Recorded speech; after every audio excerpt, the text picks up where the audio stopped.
Hey, how you doing? My name's Terrence, and I'm gonna be doing a ladyfinger dish here. These ladyfingers or okra.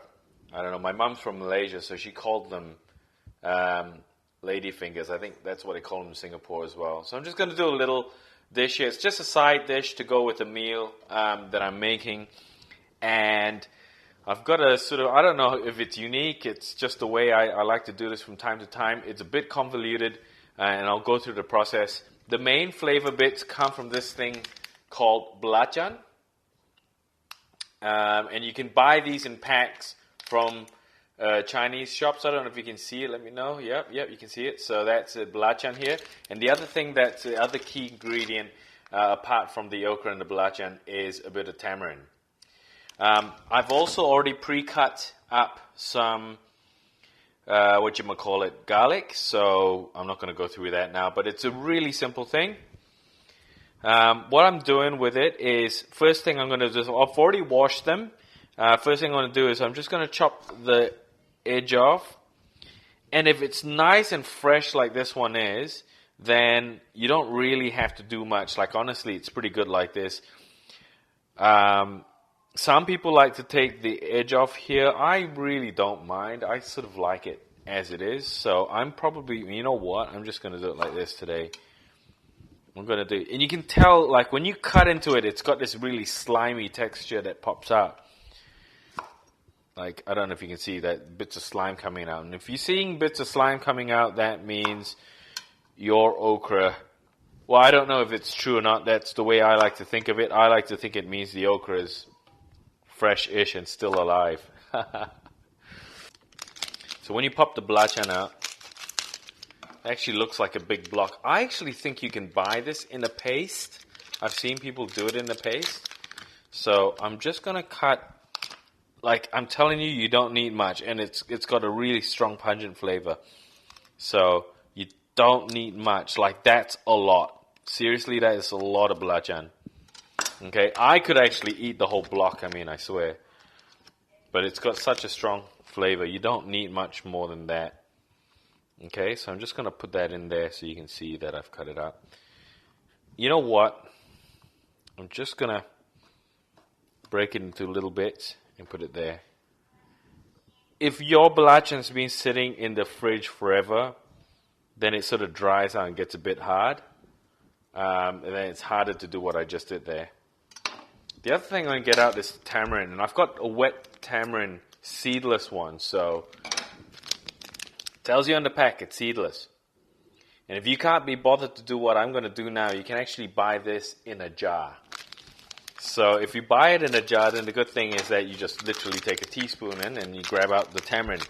The only thing about the jar tamarind is that the flavor's never, I don't know, I've never had it with a really strong tamarind flavor, so because I prefer it strong, so it's got this really strong sour flavor.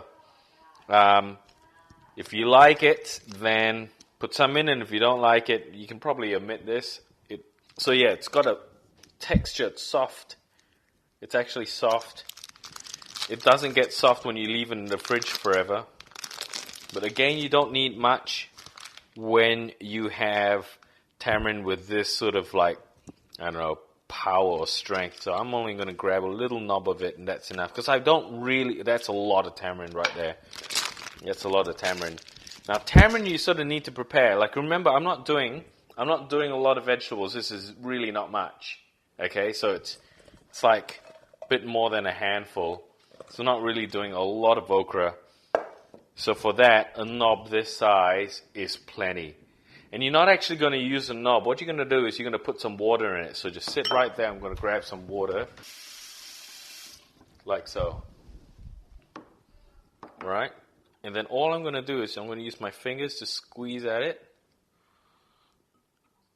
In fact, I probably put too much warm water already. No, it's alright. It feels about right.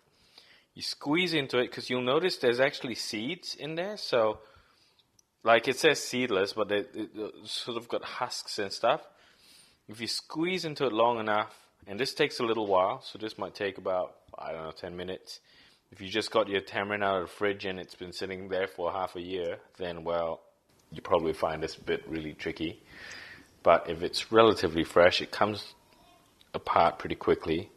When you are done squeezing it out, you sort of get it like this, where it's essentially a fruit, so it should feel like you're squeezing and mashing up bits of fruit with your fingers, if that's the best description for it. Alright, so at the end of it, I'm just going to leave it like this, so it's got all the bits of tamarind in the water now, and that's going to make it a bit sour. And I'm basically just going to leave the seeds in there for a bit, but I'll actually remove the seeds just before I cook, so because I don't want the seeds to drop into the frying, so I'm just going to leave that out. And it's basically like that. I'll pull it out like this later, see? I'll pull it out and that sort of gunk comes out at the end just before I fry. But I'll put it in here so it sort of gives it a chance to get any flavors out. Alright, so I'm now going to fry up the okra.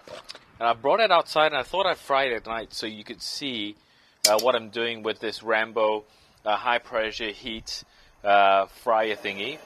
That's my wok there. I've just fried something on it, so it's still got remnants of stuff on there. So don't mind that. But basically, I'm turning up the heat till I can see it come through like this.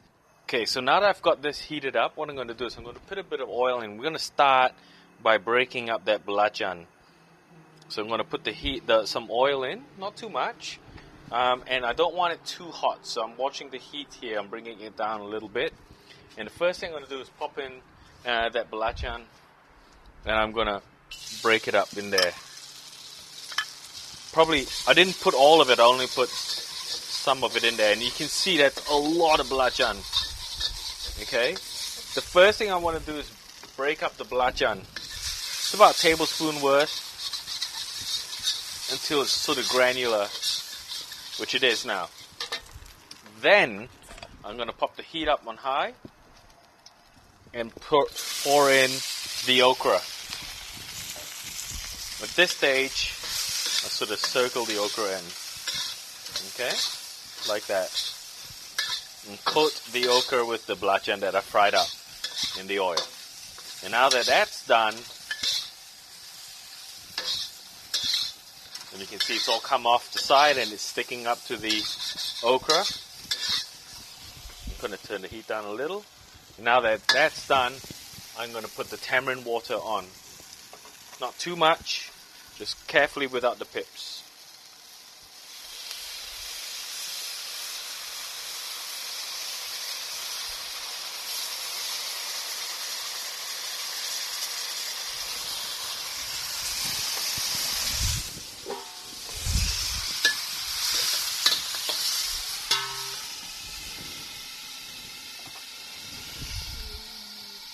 And I'm going to give that a few moments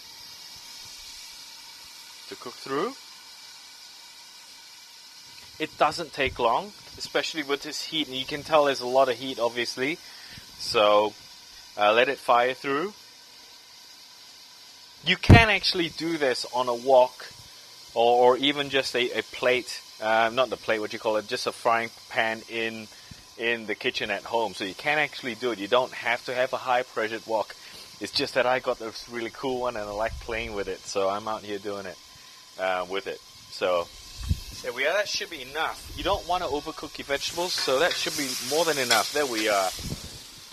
You can see that it's coating up nicely, the tamarind. Coat it up. I'm going to turn the heat down low and throw in the garlic over the top of it.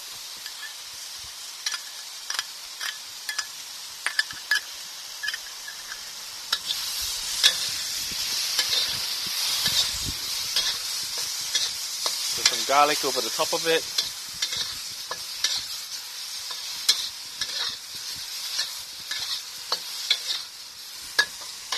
And a little bit of salt. Just a very, very little bit of salt. And that, my friends, is done.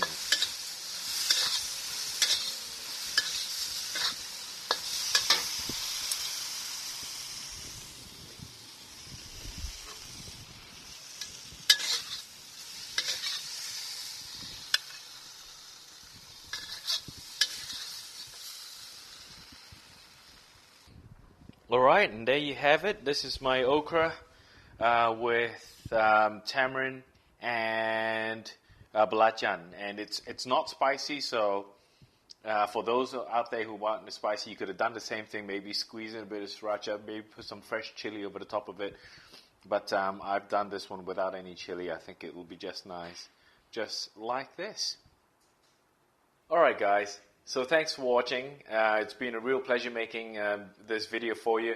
If you liked what you saw, could you please subscribe, hit like, and if you have any comments for me, if you thought I rushed through anything, or if I took too long on anything, or if there's any sort of things you want explanations on, why don't you hit me up on the comments? I should have a website, and I should have a Twitter and Facebook thingy that you can go along and press buttons that say that you support what I'm doing, and any support that you give me, I'd really appreciate it. So yeah, thanks for watching.